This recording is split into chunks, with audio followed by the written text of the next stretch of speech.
অফিসে গিয়ে চিঠি নিয়ে আসে।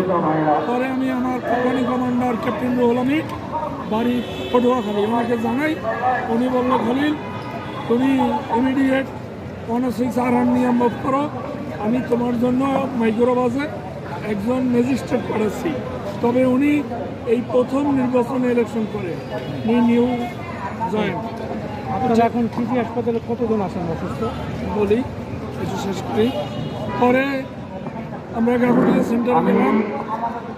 সেন্টারে ওঠার আগে 50 গজ আগে তারা উৎপাইতে রয়েছে, তারা আমাদের উপর আটপাটকেল নিক্ষেপ করছে।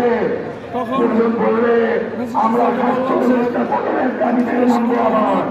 যদি এখান থেকে প্রত্যাখ্যান করি তাহলে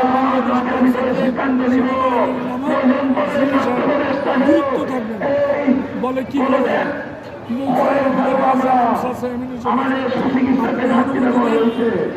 লোক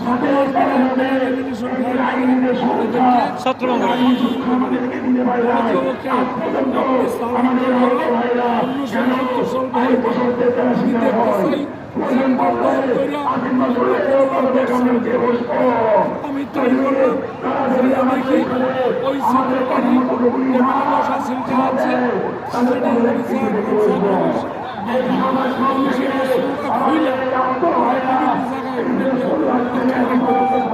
পরে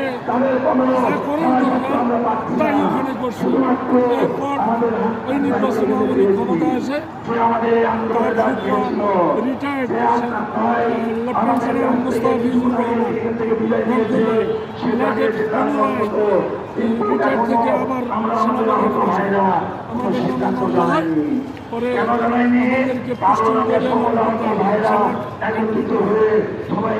কমিশন বোর্ড আসে, কমিশনে ভেটো করে এই ব্যাপারে বলা হয় চাকরি থেকে বরখাস্ত হবেন, কারণ বিচারের রায় হলে আপনাদের আউট করে দেওয়া হবে। যে অবস্থা আছে এই অবস্থায় রিটায়ার চলে যান। এই বাধ্যতা আমাকে পাঠিয়ে দেওয়া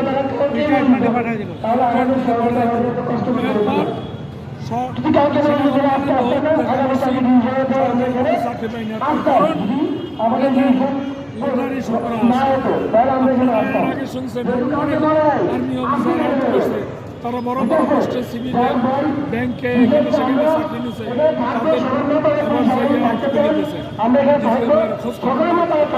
ঠিক আমার কিন্তু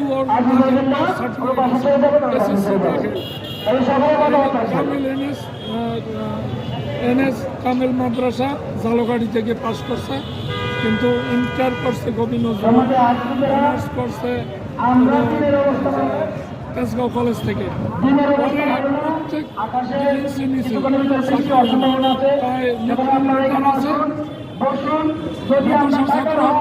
প্রত্যেক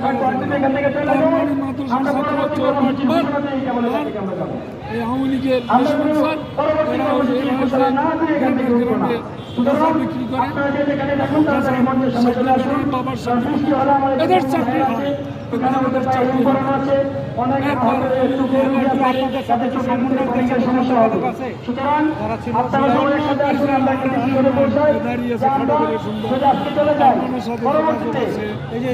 আমরা নির্দিষ্ট একটা সময় দিয়ে ওই সময় পর্যন্ত পরবর্তীতে যদি আমাদের না মানে আমরা কঠোর থেকে কঠোর কর্মসূচি হাসানাতের উপর চেষ্টা করতে এই পরবর্তী কর্মসূচি এখন 5 মাস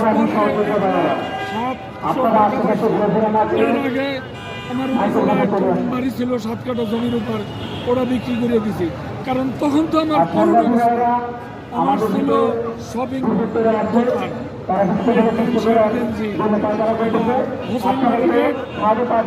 অপোজিটে রূপন মার্কেট আমার দোকান ছিল। 20,000 টাকা বাসা ভাড়া হয়ে গেছে। আমি এই ছেলে মেয়ে লেখাপড়ার হাসপাতালে আছে, হাসপাতাল মূল হিসাব নাই। সেই হিসেবে আমাদের এই মন্দিরে বিতর্কিত করতে চাচ্ছে